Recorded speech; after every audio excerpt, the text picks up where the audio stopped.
We are in Unit 11, and this is Notes 2. So this is Day 2 of our study on sequences and series.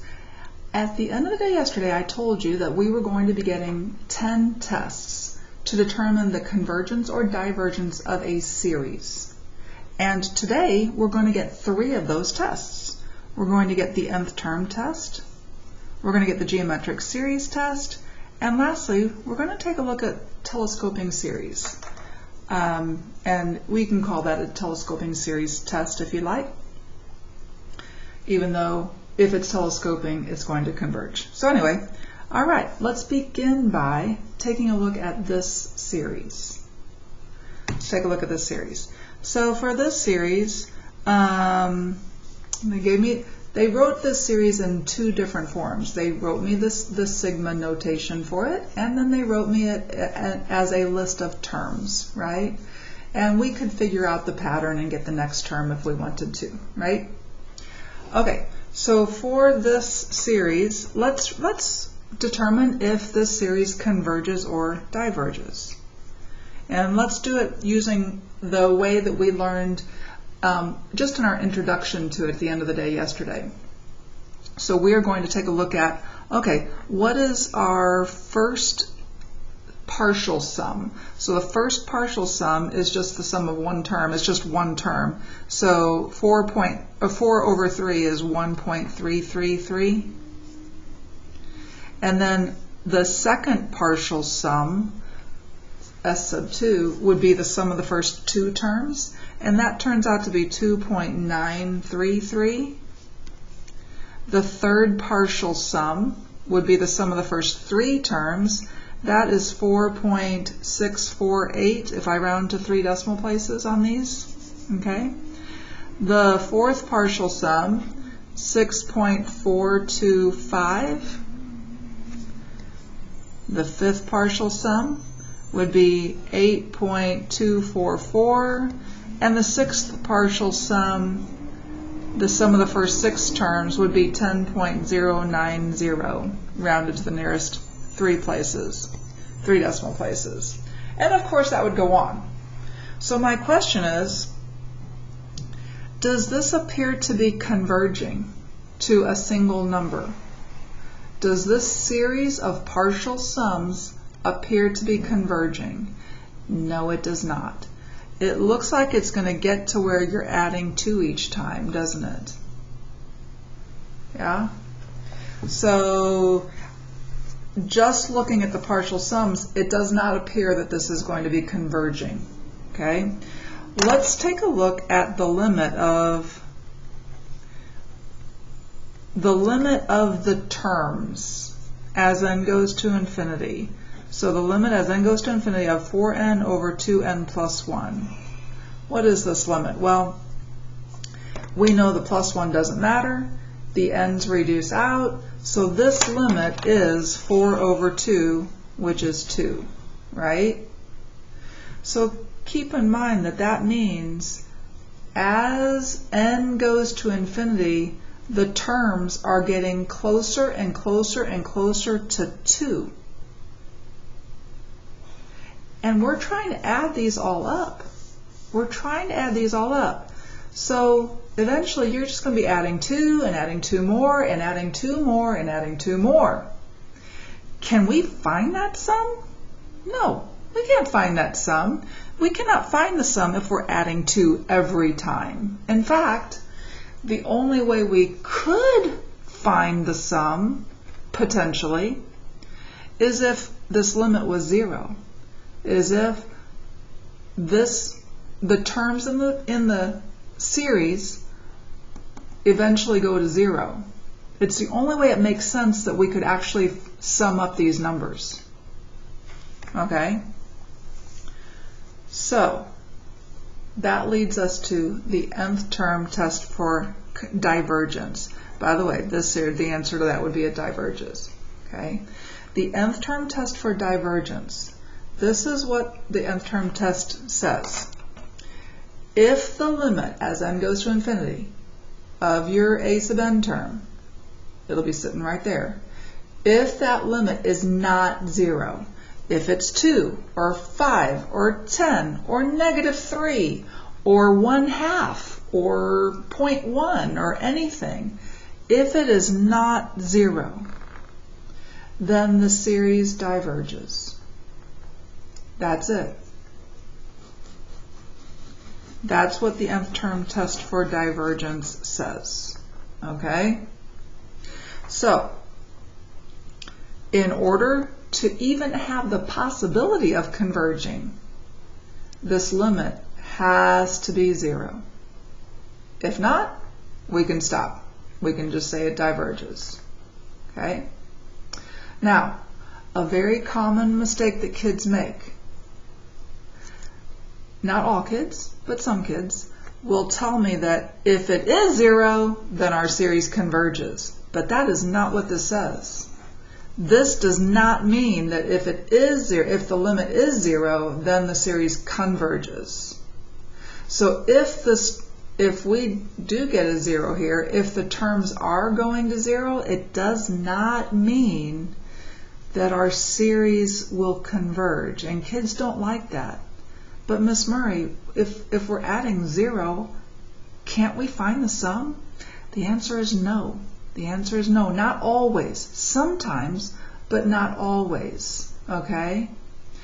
If the limit is 0, this does not say if the limit is 0, the series converges. This test can only be used to prove divergence. So if it is 0, it means nothing. Not a zilch, nothing at all. It means you need to go use one of the other 9 tests. If this was true, then there wouldn't be 10 tests, there would just be 1, and we could use it for every single series. Okay? So don't fall into that trap. Don't say that's true. Do you remember back when we did improper integrals? And we had the integral, let me get sidetracked for just a moment. We had the integral from 1 to infinity, and I think I started off with e to the negative x, which was 1 over e to the x, right? And we found out that this actually, when we graphed it, it did this.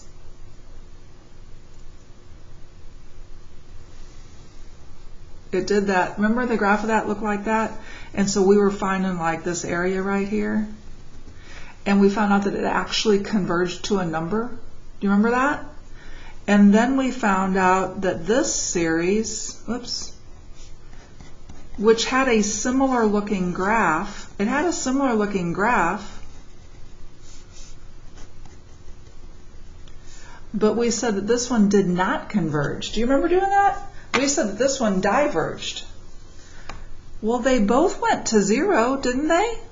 They both went to 0, but one converged and one diverged. Same thing with series. If we change these to series,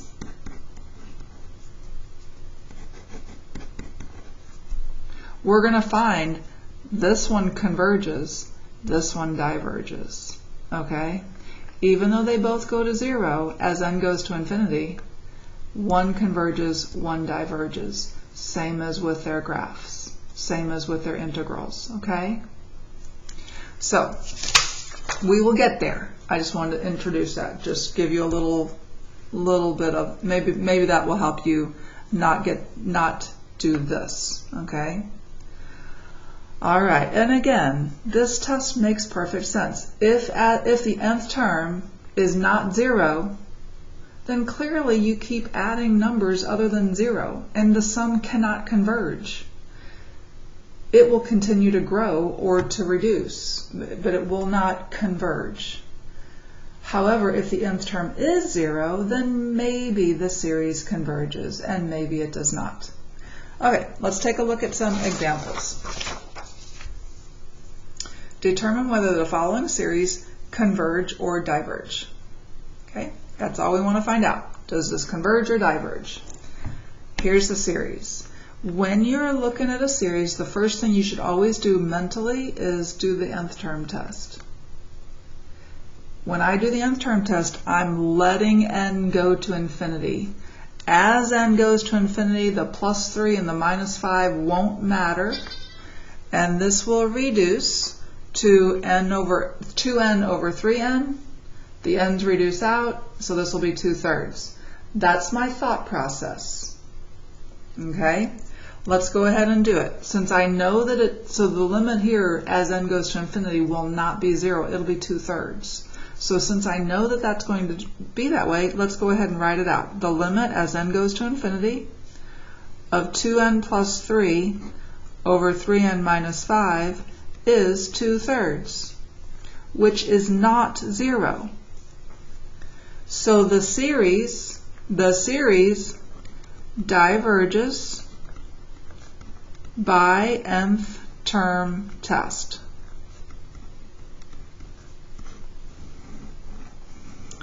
I'm going to need you to tell me whether the series converges or diverges and the test that you're using. We're going to get 10 of them.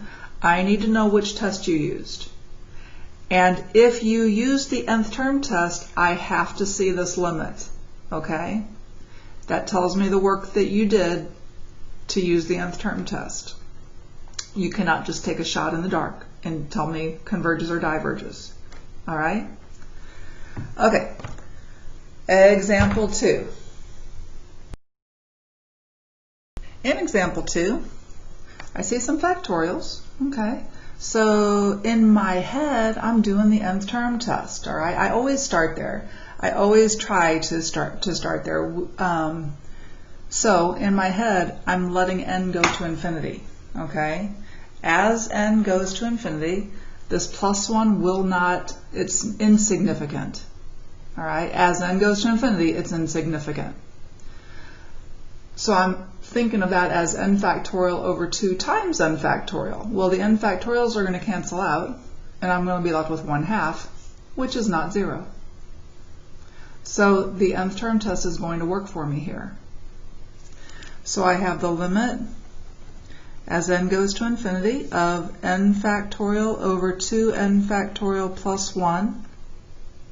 So again, the plus 1 won't matter. The n factorials will reduce out, leaving a 1 on top and a 2 on the bottom. So this is 1/2, which is not 0.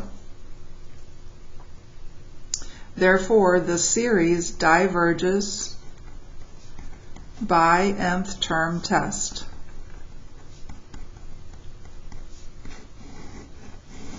Okay? FYI, while we're here, while I'm thinking about it, what does 2n factorial mean? What is that? Does that mean 2 times n factorial, or does that mean 2n factorial?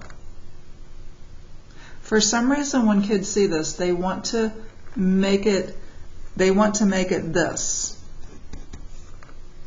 But I ask them, each time I ask them, 2x squared, does that mean 2 times x all squared? And they say, no, of course not. Well, what's the difference? There's no difference. So this does not mean that, right? So this means 2 times n factorial, okay? That's what that means, not this one, okay? All right. Next up, example 3. Okay, so again, in my head, I'm thinking, okay, let's let n go to infinity real quick. Usually it's a quick thing, and it gets quicker as you get better at it, okay? As n goes to infinity, the minus 2 up here is insignificant. We have 3 to the n over 3 to the n, which is 1. And 1 is not 0. So then I write it out. Limit as n goes to infinity of 3 to the n minus 2 over 3 to the n. Again, doesn't matter, insignificant. 3 to the n over 3 to the n, reduced to 1 over 1. So this is 1, not 0. And our series diverges by nth term test. Beautiful. The nth term test is sweet. Okay. I didn't have an example of when we did get 0, but if we did get 0, we couldn't use the nth term test, right? Let's take a look at this one. By the way, what's the limit as n goes to infinity? Let's apply the nth term test here, or at least try to.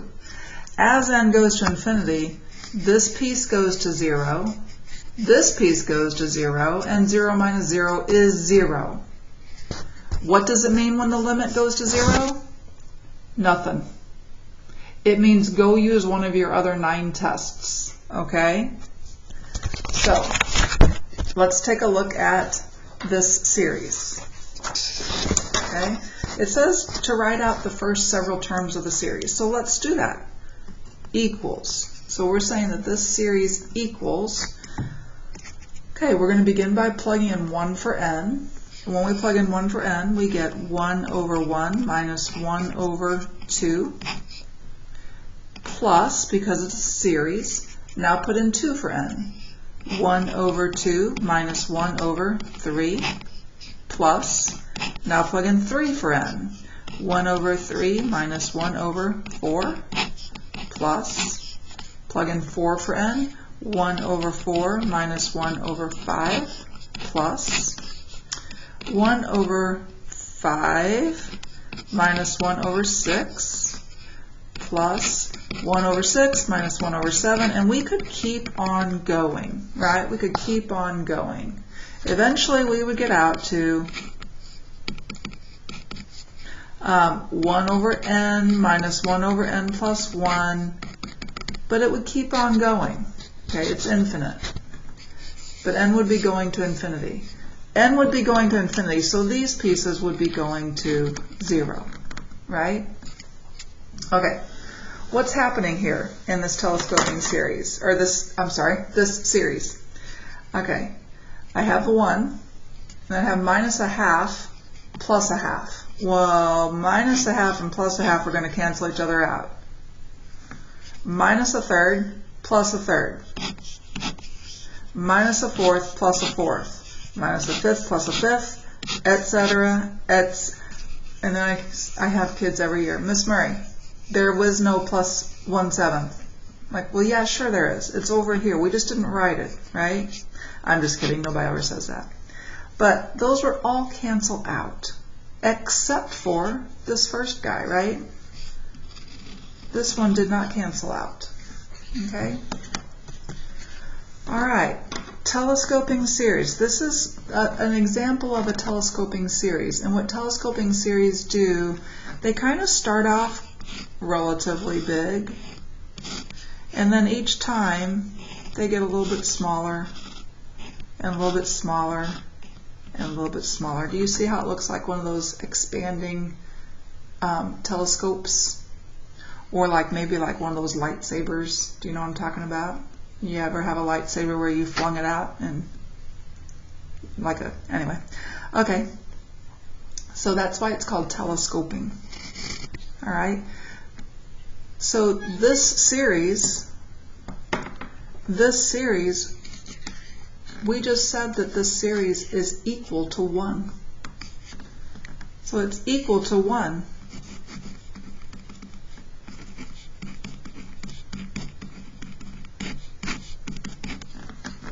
What does that mean? That means that it converges. Not only can we tell it converges, but we know what it converges to. Okay?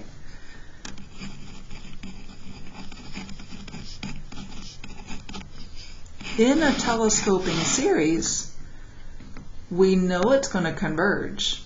If they cancel out, if things cancel out like this, I know it's going to converge. All telescoping series converge. And you can find out what it converges to. I told you in notes 1 that there are only some series that we can actually find out what the series converges to. This is one of them. This and geometric. Those are the only two for this unit that we can tell what it converges to. Next unit we'll have some more. Okay? We'll have a lot more next unit. But for now, just these two. Telescoping and geometric. All right, so What makes a telescoping series? This is an example of a telescoping series. It is one in which pieces of the terms cancel each other out. Okay?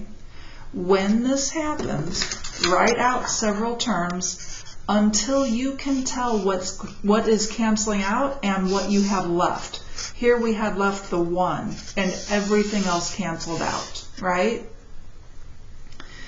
If the nth term is 0, like it was here, in a telescoping series, the series will converge. Okay? And this is one of the few types of convergent series for which we can actually find the sum. All right? So, we're going to have another example coming up for a telescoping series. But now let's take a look at geometric series. Okay? Let's take a look at this one. It says to write out the first several terms of this series. Okay, we can do that. So equals, we're going to put in 1 for n first. 1/2 to the 1 is 1/2, right? Plus, now we put in 2 for n, and 1/2 squared is 1/4. Now put in 3 for n. 1/2 cubed is 1/8. 1/2 to the 4th is 1/16, and we could keep on going.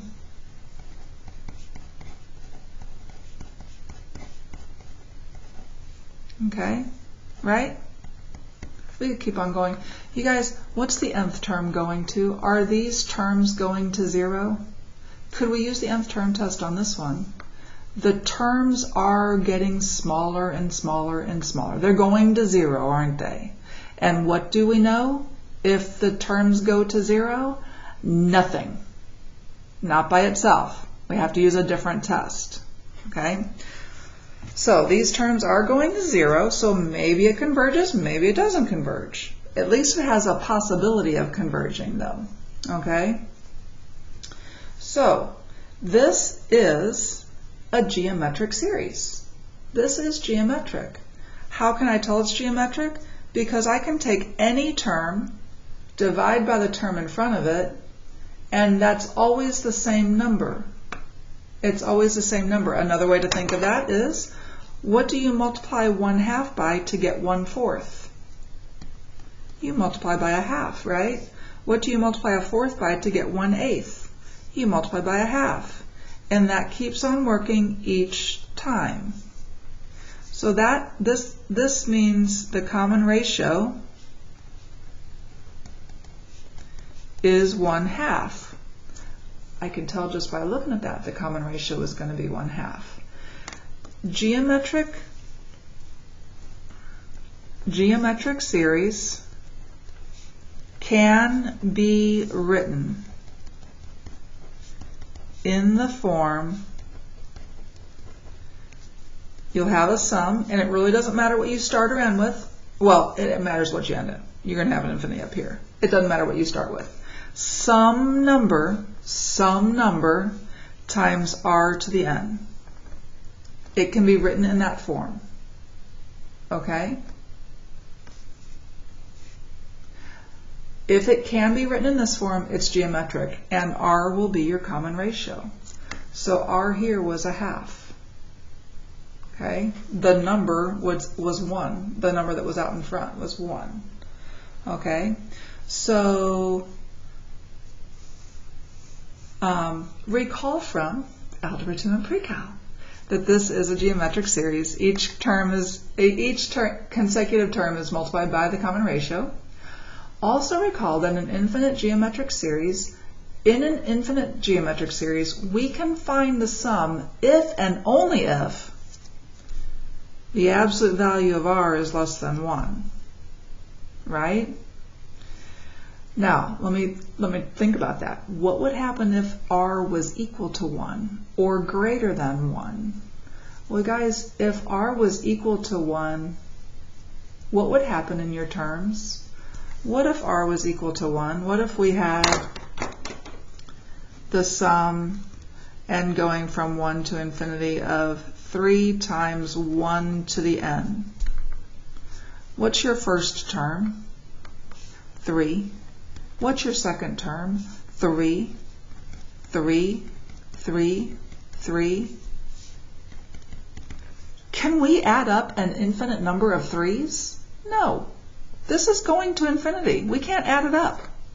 So this one would diverge. If the absolute value of r is equal to 1, this series has to diverge. It would also diverge by nth term test, right? What if r was greater than 1?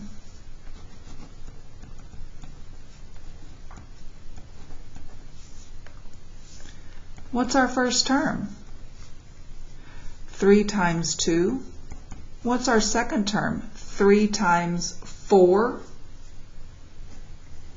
What's our third term? 3 times 8.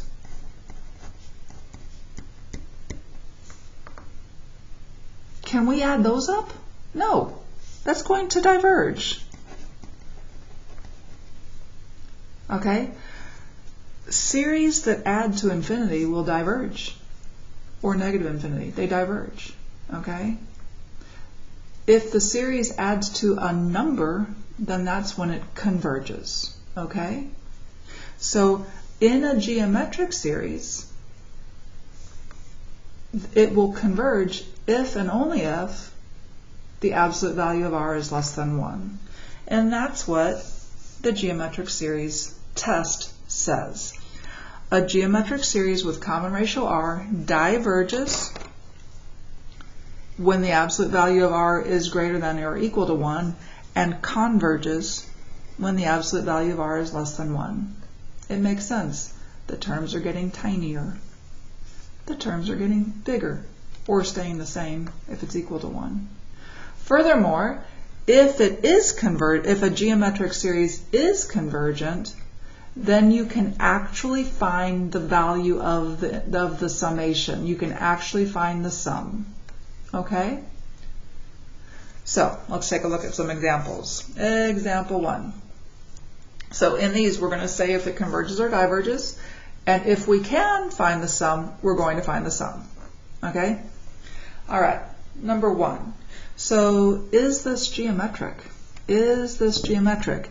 Can we write it in this form? Some number times r to the n. Let's see if we can write this as some number times r to the n. Okay, we have our summation.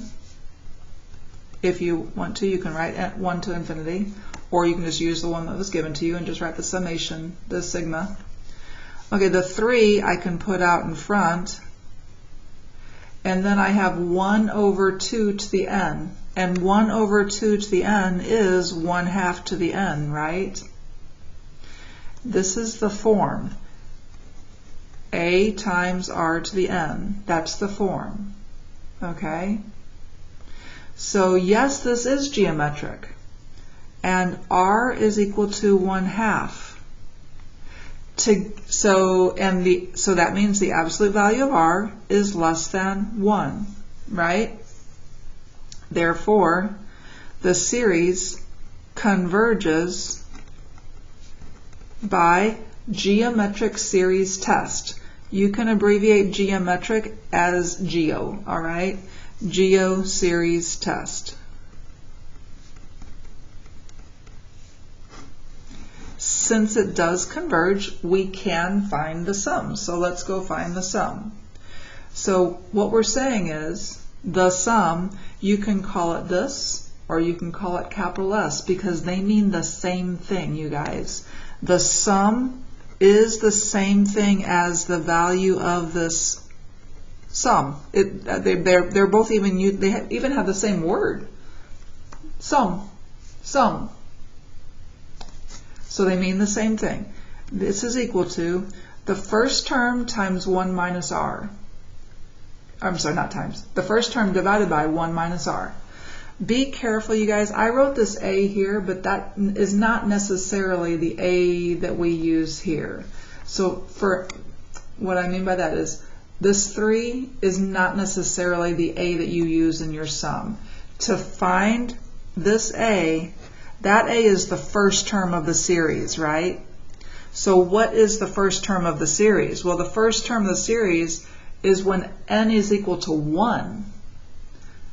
So the first term in the series would be 3 over 2 to the first, or 3 over 2, okay? All right? If n started at 0, then 2 to the 0 would be 1, and then the first term, a, would be 3. So when this is 0, then this is the same a as that. But if this is not 0, it's not. So always, always, always, when you're finding this sum, plug in this value for n to get your first term. That's on your numerator, right? For the denominator, we have 1 minus r. Okay, that would be a safe stop spot, but these are usually multiple choice questions, so I'm going to go ahead and simplify. Multiply top and bottom by 2. The 2's cancel. I'm left with 3 on top. 2 times 1 minus 1, so this is 3 over 1, or 3. Okay? So we said that this sum converges to 3. The sum is equal to 3. All right? What about this one? Okay. Well, this is also geometric. It's in this form, right? R is just 3/2. So the absolute value of R is greater than or equal to 1. Therefore, this series diverges by geometric series test. If a series diverges, the sum is going to infinity or negative infinity. So do not try to go and use this formula on that, okay? You will get an incorrect answer.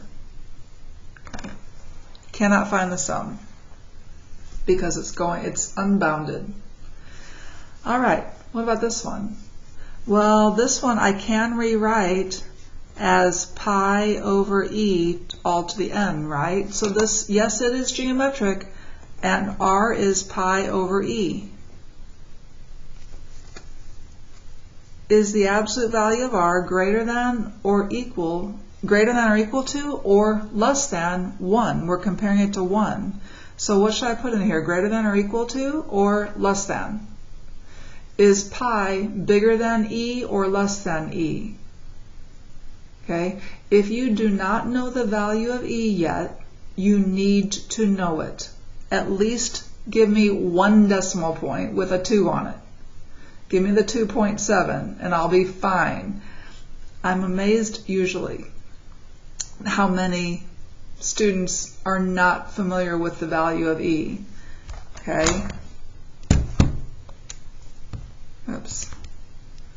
What is e? There's e. All right. Well, there are some decimal places of e. Pi, 3.14159, blah, blah, blah, blah. So 3.14 divided by 2.7, it's bigger than 1. Yes, you do have to know vaguely what the value of e is, though. So if you don't, go get a flashcard and tape it to your bathroom mirror. Okay? You'll know it eventually. So, again, the absolute value of r is greater than 1 or equal to. So, this series, again, diverges by geo-series test. Both of these, when a geo-series diverges, we could have used the nth term test for divergence as well. Okay? Either one will work, though. So there's no one test that you have to use for every problem. Some people may have used the nth term test for that. That's fine. Some people use geometric series test for this. That's fine as well. But you cannot use the nth term test for this one because it converges, right? Okay. Let's go look at this number 4. So the first thing I would like you to do is recognize that this is telescoping. Okay? It's telescoping. Here's why. Your numerators are the same. They don't have to be a 1, but they need to be the same. How else can they subtract out from each other? So they have to be the same. the denominator is where your n's are. Okay? They have to be in the bottom. Otherwise, the nth term test would apply and it may not be going to 0. Okay? So these are, it's in the form, plus one term has to be positive and one term has to be negative. You have to have one of each. Again, how else would they subtract from each other?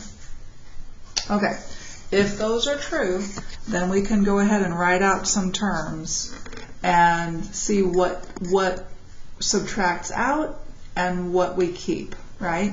So let's plug in 1 for n. We're going to get 1 over 1 minus 1 over 3 plus, now plug in 2 for n, 1 over 2 minus 1 over 4 plus, plug in 3 for n, 1 over 3 minus 1 over 5 plus 1 over 4 minus 1 over 6 plus 1 over 5 minus 1 over 7. And I keep on going, you guys, until I can see what is going to cancel out and what I'm going to keep. I keep on going. Okay? It's certainly not hard. Okay? I think that's enough for me. So now let's see what we keep and what we cancel out. Are there any other 1 over 1s? No, there are not. So I'm going to keep that. Okay. Are there any other 1/3s? Yes, there is. So we have a negative 1/3 and a positive 1/3. They cancel out. Are there any other 1/2s? No, there's not. Any other 1/4s? Yes. One is positive, one is negative. They cancel. 1/5? Yes. 1/6? Yes. Will there be another 1/7? Yeah, it'll be right over here. It's the first one I didn't write. So yes, everything else will cancel out. So I will write that this series converges by telescoping series test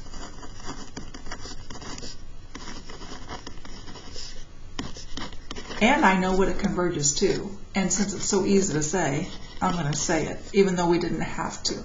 Oh, I'm sorry, we did have to. It says if you can find the sum, do so. So yeah, we did have to. All right, so it converges to 3/2. Okay, again, every telescoping series, every true telescoping series will converge. And you can find out what it converges to. Okay? All right, I'm going to give you one more example. I'd like you to add this example. It's something that I thought of that when we did this example, it reminded me of something. So I'd like to do this with you. What about if we have, let's say we had e to the n plus 1 divided by pi to the n plus 3.